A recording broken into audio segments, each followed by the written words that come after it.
CM times కు స్వాగతం. చీమకుర్తి పురపాలక సంఘం నందు స్వచ్ఛాంధ్ర స్వర్ణాంధ్ర కార్యక్రమంలో భాగంగా శనివారం నాడు ప్లాస్టిక్ రహిత రాష్ట్రం కార్యక్రమాన్ని నిర్వహించడం జరిగింది.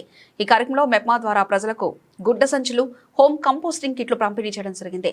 ఈ కార్యక్రమంలో పట్టణ టీడీపీ అధ్యక్షులు ఎం చలమయ్య, ఎడపల్లి రామబ్రహ్మం, గొల్లపూడి కోటేశ్వరరావు, జానీ భాష, జనసేన పార్టీ అధ్యక్షులు టి రాము, బీజేపీ పార్టీ అధ్యక్షులు B Shankar, commissioner Y Ramakrishnaiah, sanitary inspector, sanitary సెక్రటరీలు, మెప్మా సీఎంఎం, మెప్మా సిబ్బంది తదితరులు పాల్గొన్నారు.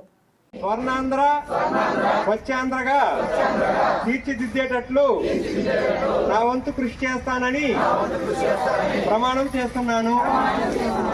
జై హింద్.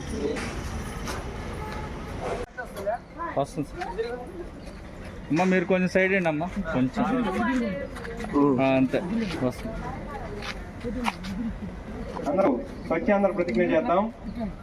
నేను నా పరిసరాల పరిశుభ్రత కొరకు ప్రతిరోజు కొంత సమయం కేటాయిస్తానని నా వంతు కృషిగా స్వచ్ఛత కార్యక్రమాల కొరకు శ్రమదానం చేసి పరిశుభ్ర ఆంధ్రప్రదేశ్ సాధించే సంకల్పానికి కట్టుబడి ఉంటానని ఈరోజు పరిశుభ్రత గురించి నేను వేసిన ఈ ముందడుగు ఆంధ్ర రాష్ట్రాన్ని పరిశుభ్రంగా ఉంచుటలో సహాయం చేస్తుందని నమ్ముతూ ఈ రోజు నుండి నా తోటి వారికి కూడా స్వచ్ఛతపై అవగాహన కల్పించే దిశగా ప్రయత్నిస్తానని, భవిష్యత్ తరాలకు ఆరోగ్యవంతమైన సుభిక్షమైన